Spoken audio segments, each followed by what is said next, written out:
L'état-major général des armées informe l'opinion nationale et internationale que les vecteurs aériens ont le dimanche 27 juillet 2025 dans l'après-midi à 27 km au nord-ouest de Kidal repéré des véhicules remplis de terroristes et de plots logistiques. Après observation et vérification, les cibles ont été foudroyées avec succès. Les véhicules et leur contenu ont été tous détruits. Le même jour, dans la nuit, à 30 km au nord-ouest de Kidal, un véhicule terroriste a été également détruit, tout en invitant la population à renforcer davantage la collaboration avec les forces armées maliennes. La hiérarchie militaire rassure de la détermination de nos vaillants soldats à sécuriser les personnes et leurs biens.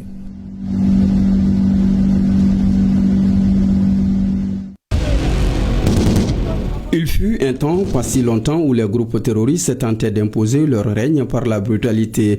Mines dans la poussière comme des vipères invisibles, engins à effet dirigé tels des éclairs de mort et des drones kamikazes comme des cavaliers de l'apocalypse. Mais cette époque a reculé et peu à peu, la ruse a été découverte et les terrains repris.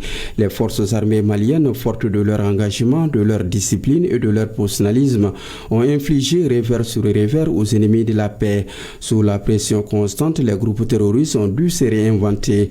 À défaut de rugir, les véhicules ennemis se contentent désormais de gonfler.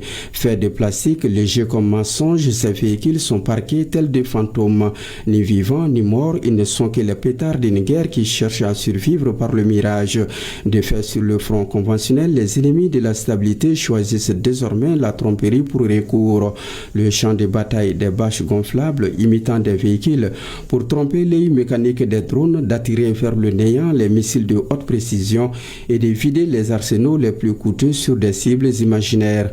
Mais ce changement de méthode dit une chose: les terroristes ont cessé de croire à la victoire par la force.